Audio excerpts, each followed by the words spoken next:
We're used to seeing actors break bones and risk their lives to make an action movie unforgettable. We applaud the bruises, the stunts, the sweat-soaked performances that bring chaos to the screen. But what happens when the chaos spills behind the scenes, when the very people meant to carry the film forward begin to tear it apart from within? In the world of action cinema, conflict isn't always scripted. Sometimes, the most explosive moments happen off-camera quiet, slow-burning, and devastating. An actor storms off set. Another demands the ending be rewritten. One refuses to promote the film. Another shows up and sleepwalks through their performance on purpose. Whether it was out of frustration, regret, ego, or sabotage, these actors didn't just clash with their directors, they threatened to sink the entire project. These weren't background players or unknown names. They were the faces on the poster, the stars you bought a ticket to see. And yet, somewhere between contract and camera, something snapped. The result? Films that stumbled, flopped, or were quietly buried while whispers of sabotage followed like smoke trails from a wreck. Some called it rebellion. Others called it self-sabotage. But the truth is often stranger than fiction.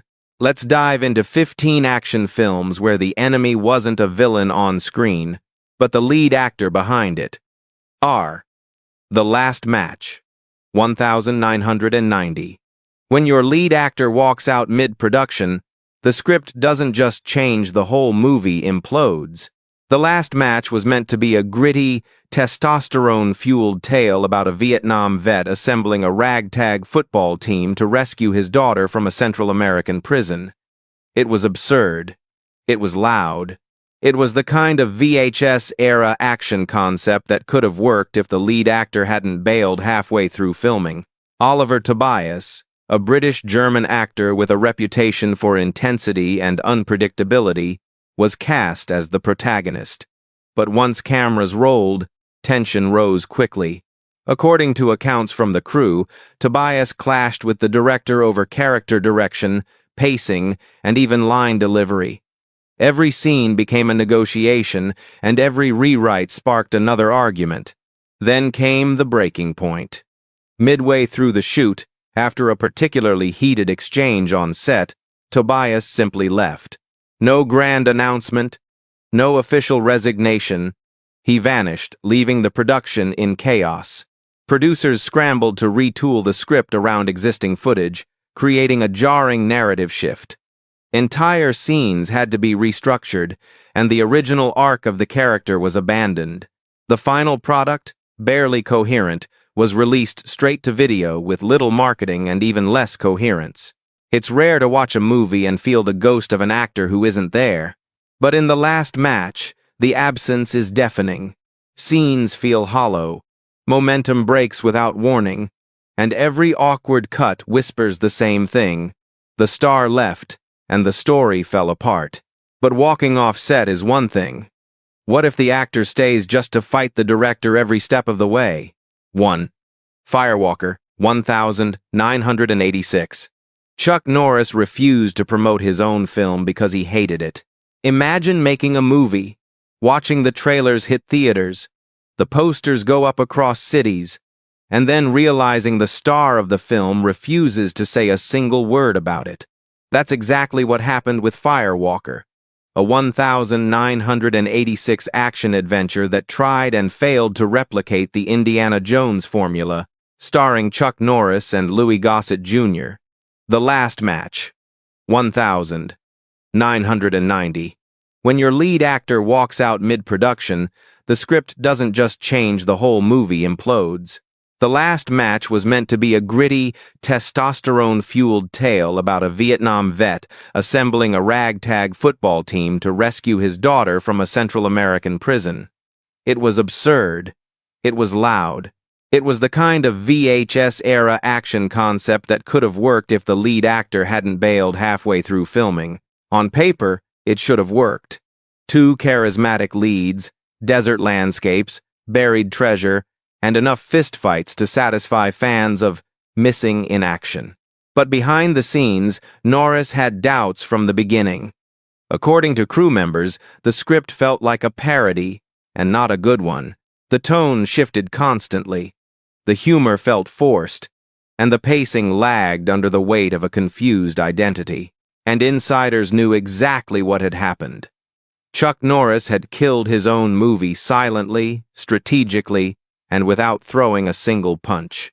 But Firewalker wasn't the only film derailed by a star's cold shoulder. 2. The Last Match, 1990. When your lead actor walks out mid-production, the script doesn't just change, the whole movie implodes.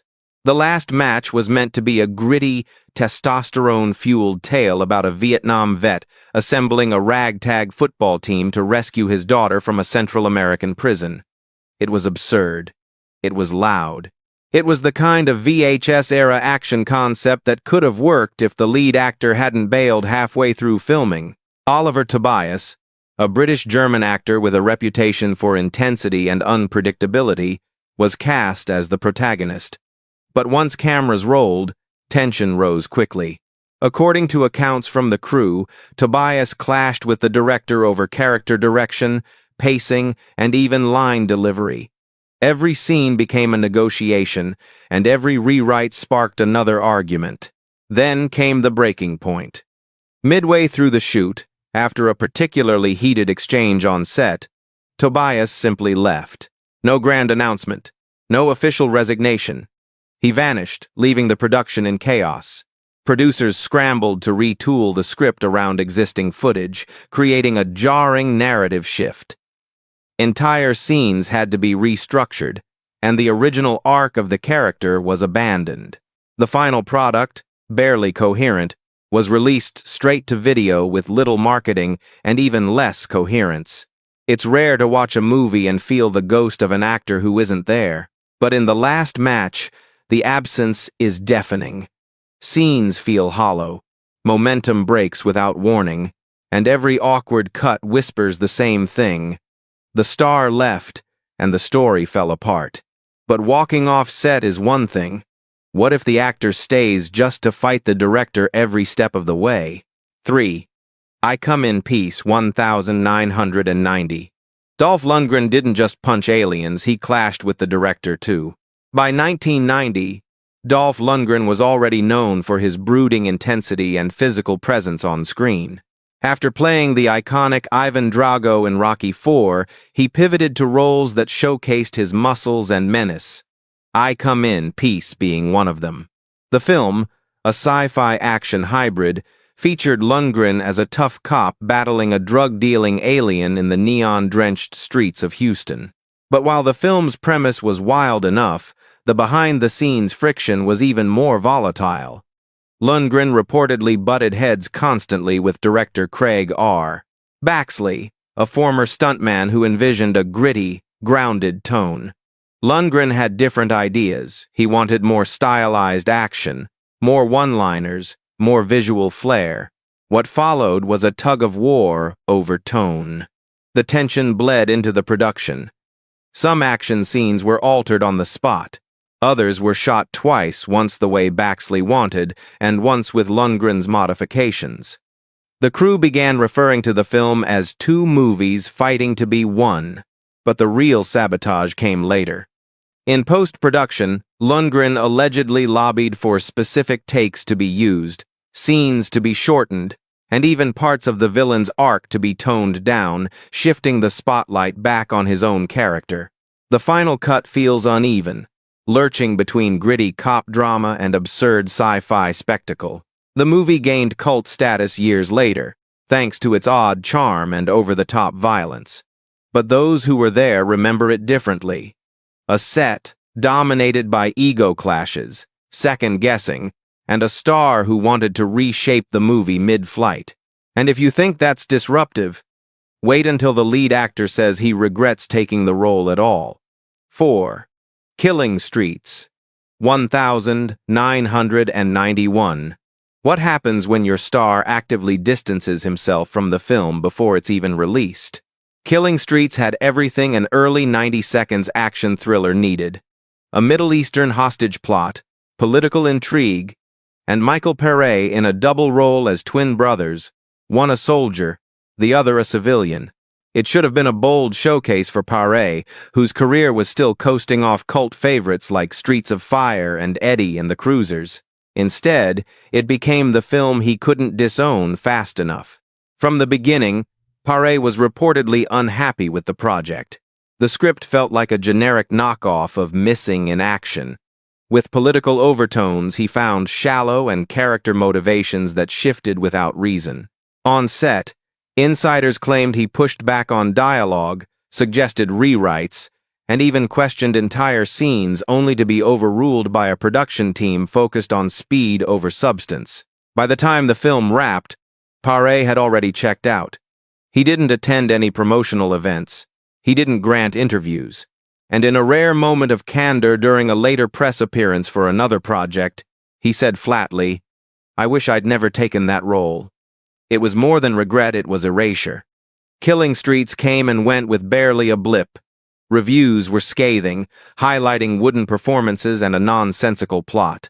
But beneath the surface, the film carries the weight of an actor's silent rebellion, a performance that never fully commits, a presence that fades even when he's on screen. Sometimes, Sabotage doesn't look like shouting matches or storming off set. Sometimes, it's just a look in the actor's eyes that says, "I don't want to be here." And then there are actors who don't just resent the ending, they try to rewrite it. 5. Death Before Dishonor, 1987. When the lead actor demands a new ending, it's not just creative input, it's control. Death Before Dishonor was marketed as a patriotic, flag-waving military thriller. One man, one mission, and a whole lot of explosions. Starring Fred Dryer, best known at the time for his TV role in Hunter, the film follows a tough-as-nails Marine who defies orders to rescue his men from Middle Eastern captors. But off-camera, Dryer was reportedly less interested in following orders and more focused on reshaping the film in his own image. According to interviews with crew members, Dryer grew increasingly dissatisfied with the third act during production. He believed the original ending, where his character dies in a self-sacrificing blaze of glory, was too bleak, too final, and too un-American. He lobbied hard for a rewrite, insisting that audiences wanted to see their hero walk away victorious, not in a body bag. The producers resisted. The director pushed back, but Dryer wouldn't budge. Eventually, the ending was rewritten, reshot, and re-edited to let his character survive, complete with a slow-motion walk through rubble, flag waving in the distance. It was the kind of tonal shift that grated against the grittier moments that preceded it, and critics noticed. Some praised Dryer's intensity, but many noted how the film's conclusion felt tacked on and emotionally dishonest. Behind the scenes, it was clear. The star had won the battle, but the movie had lost the war. Sometimes sabotage doesn't mean ruining a film, it just means reshaping it into something it was never meant to be. But what if the sabotage isn't subtle? What if the star refuses to look weak on or off screen? 6. The Glimmer Man, 1996. When your lead actor refuses to appear vulnerable, there's not much room left for drama. In The Glimmer Man, Steven Seagal plays a mystical, Buddhist-leaning ex-assassin turned LAPD detective. Paired with Keenan Ivory Wayans as his reluctant partner, the film aimed to fuse buddy cop banter with deadly martial arts precision. But behind the philosophical one-liners and black trench coat, Seagal was fighting a different kind of battle, one with the script itself. According to multiple accounts from the production, Seagal objected to several scenes where his character was supposed to show fear, doubt, or even just lose a fight. His stance was simple. His characters should never appear weak. That meant no injuries, no panicked reactions, and absolutely no scenes where another character upstaged him. One infamous example? A knife fight between Seagal and the film's villain was meant to be gritty and suspenseful, with both sides taking damage before a final reversal. But Seagal allegedly refused to film it as written. The sequence was restructured to make him virtually invincible, landing effortless blows while barely being touched. Director John Gray and the stunt team were forced to choreograph around Siegel's demands, stripping tension from key scenes. The result was a film that felt oddly flat, with action sequences lacking stakes and a lead performance that bordered on parody. Seagal's unwillingness to show vulnerability didn't just affect tone, it affected casting, editing, and the morale on set. Wayans later remarked that he felt like a sidekick to a walking tank. It's one thing to act tough, it's another to refuse to ever not be tough. But Seagal wasn't the only star who tightened his grip on a film until it buckled.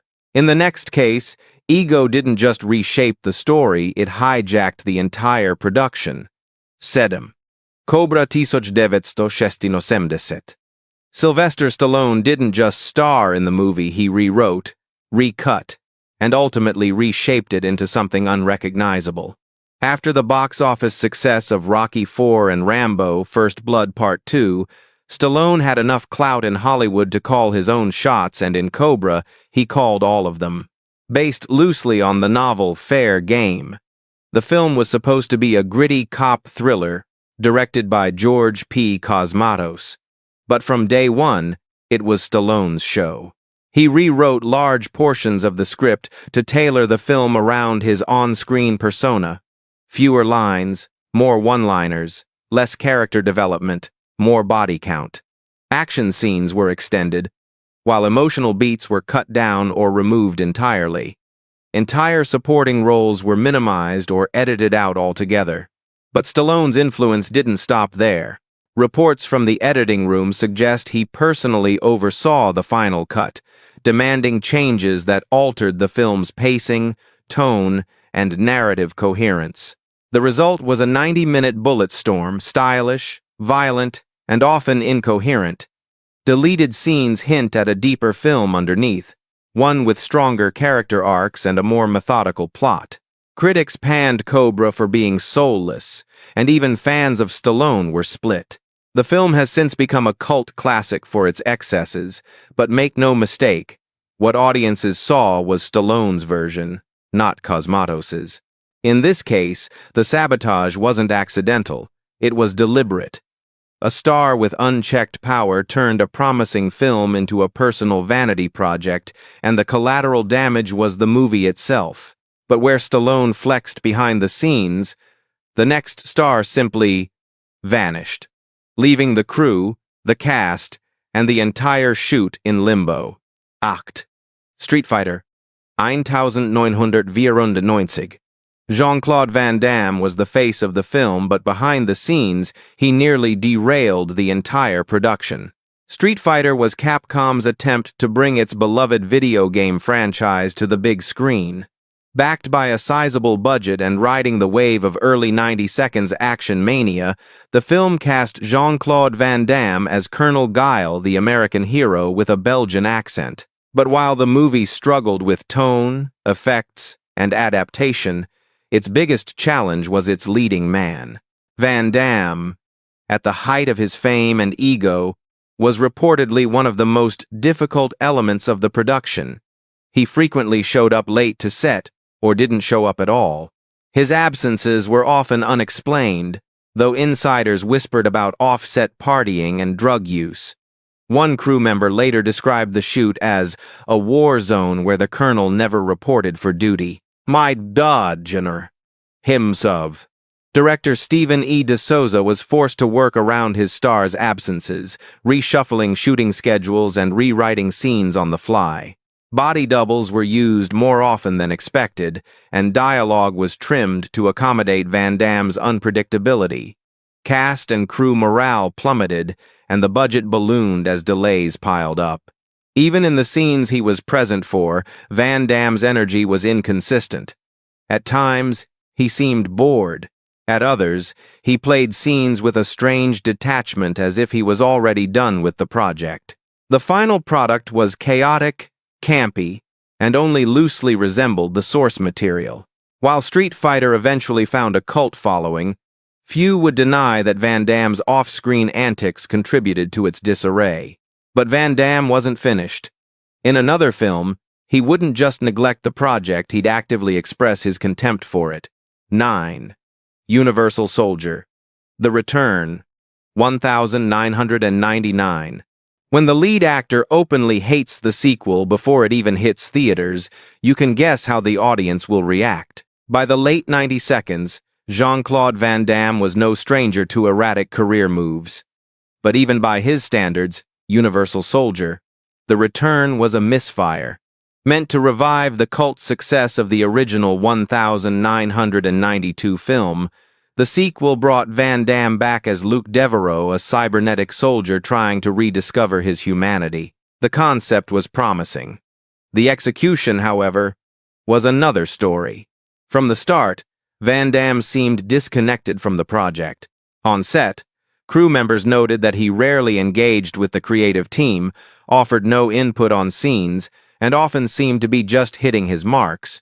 According to several interviews years later, he reportedly told insiders that the movie felt like a cash grab, a sequel made out of obligation rather than inspiration. He wasn't wrong. The script was rushed. The tone veered wildly between high-octane action and unintended parody.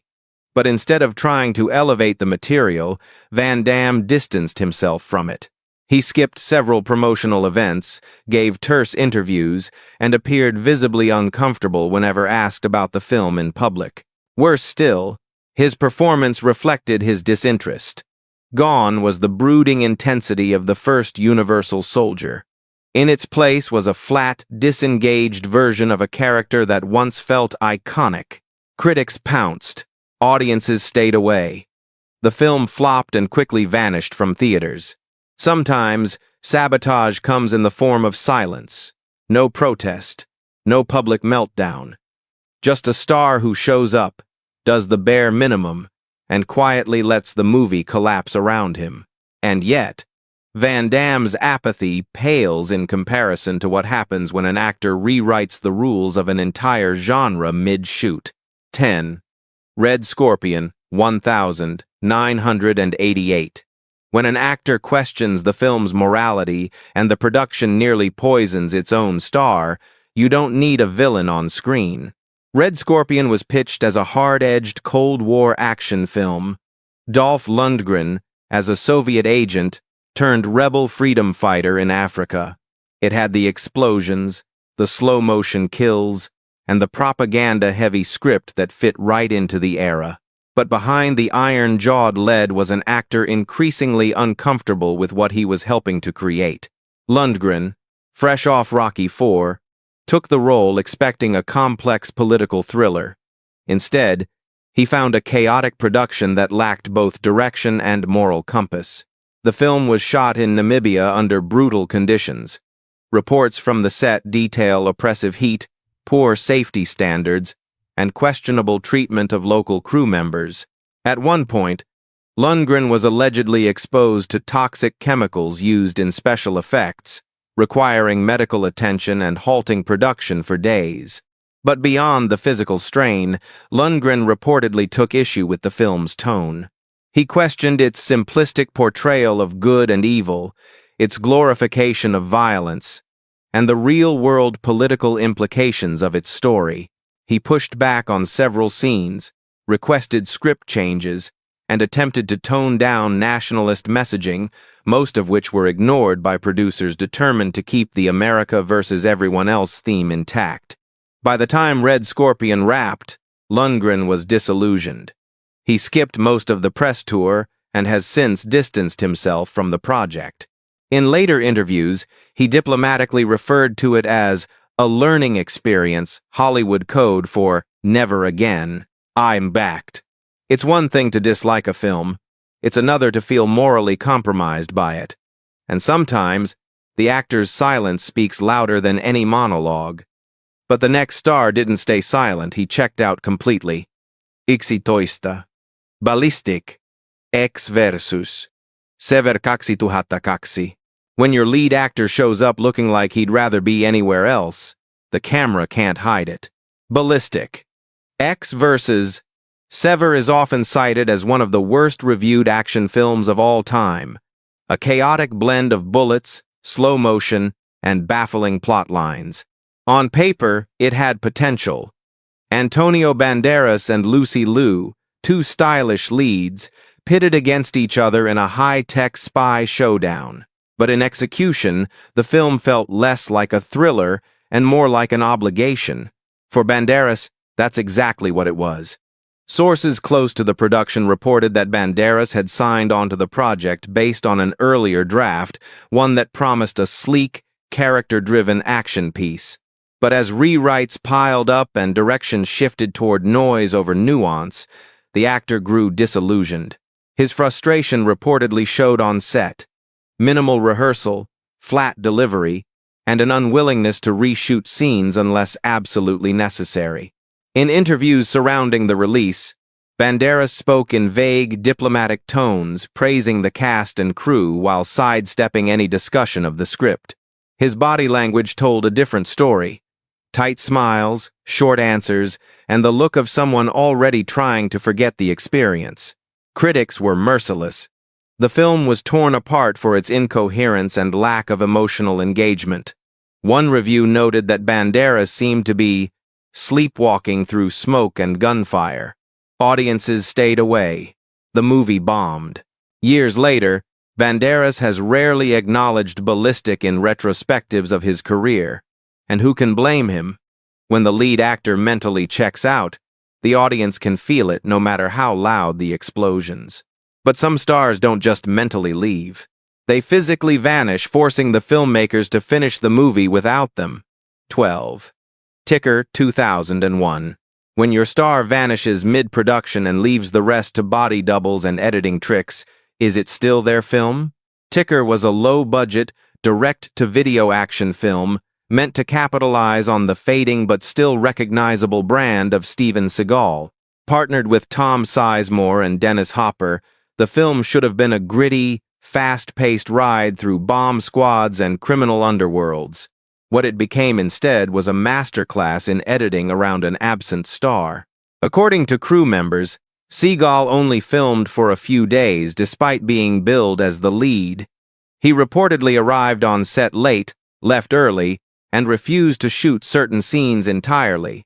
The production was forced to use stand-ins for wide shots, shoot dialogue scenes with over-the-shoulder angles, and heavily rework the script to reduce his on-screen presence without admitting it. The result is a bizarre Frankenstein of a film.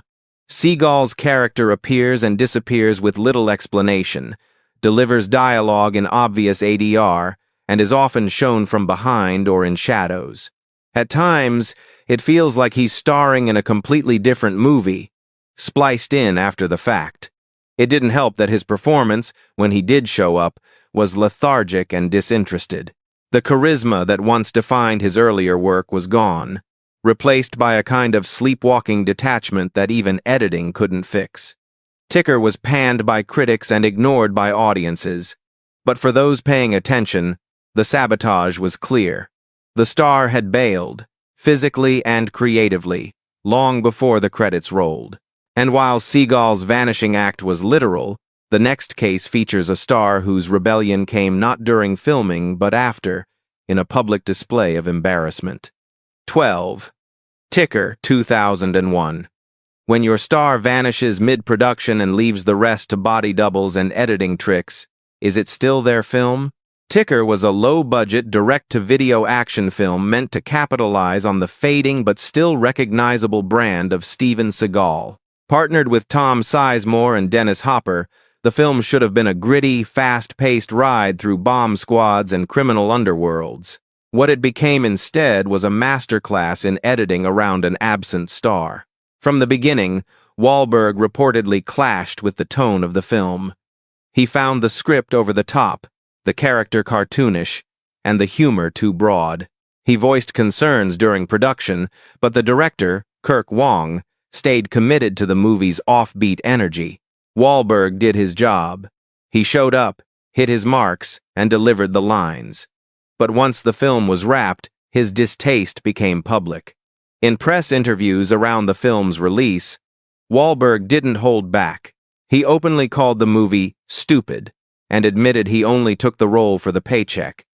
He mocked his character's emotional monologues, and even joked that he hoped no one would actually go see it. The backlash was immediate. Columbia Pictures reportedly scrambled to control the damage, re-editing trailers and shifting promotional focus to co-stars like Lou Diamond Phillips.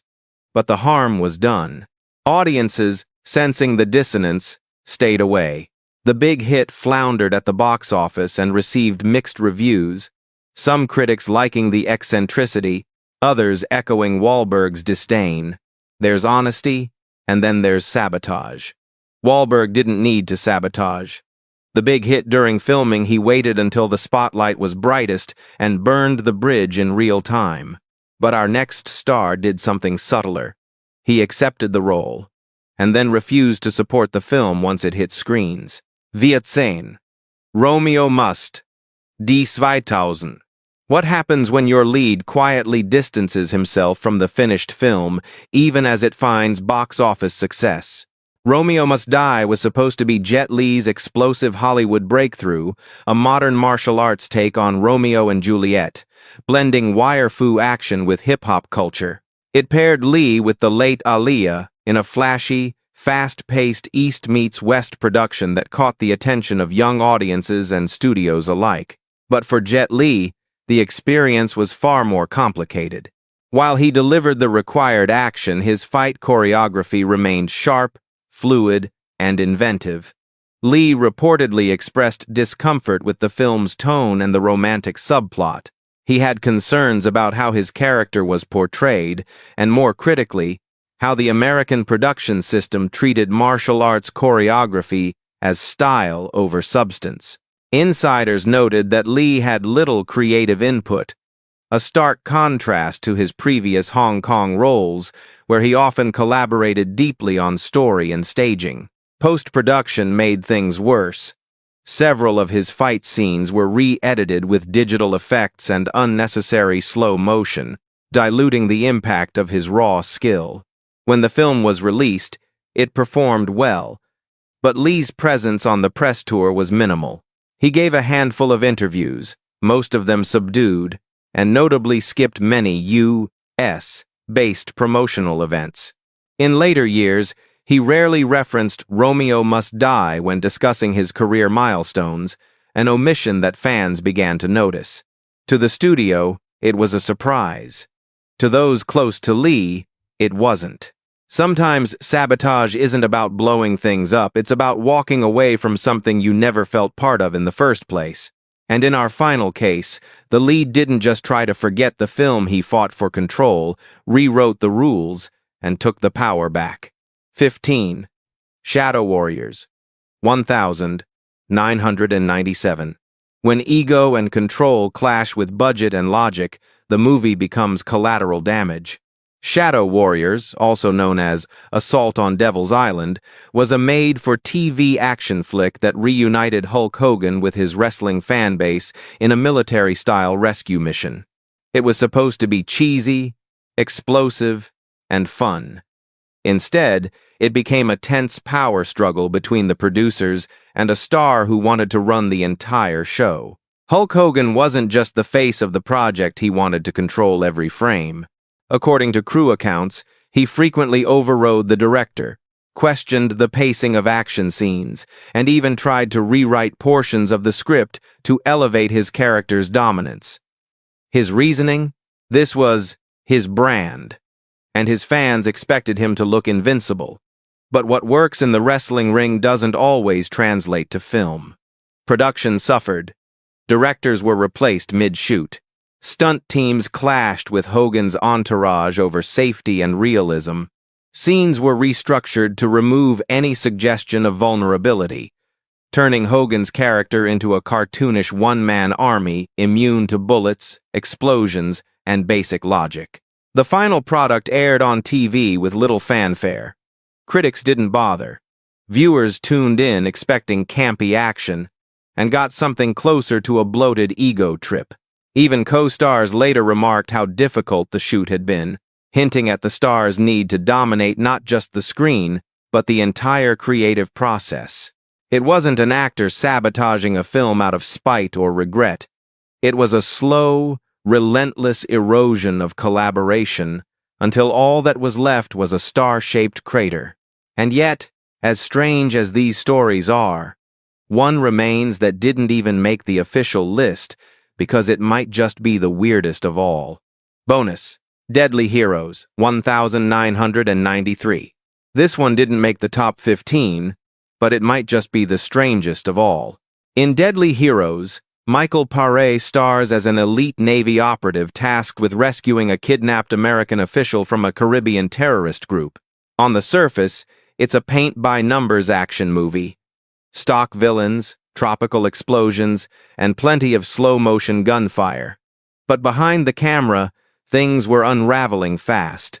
Paré, who had previously made headlines for distancing himself from killing streets, was reportedly even more detached this time.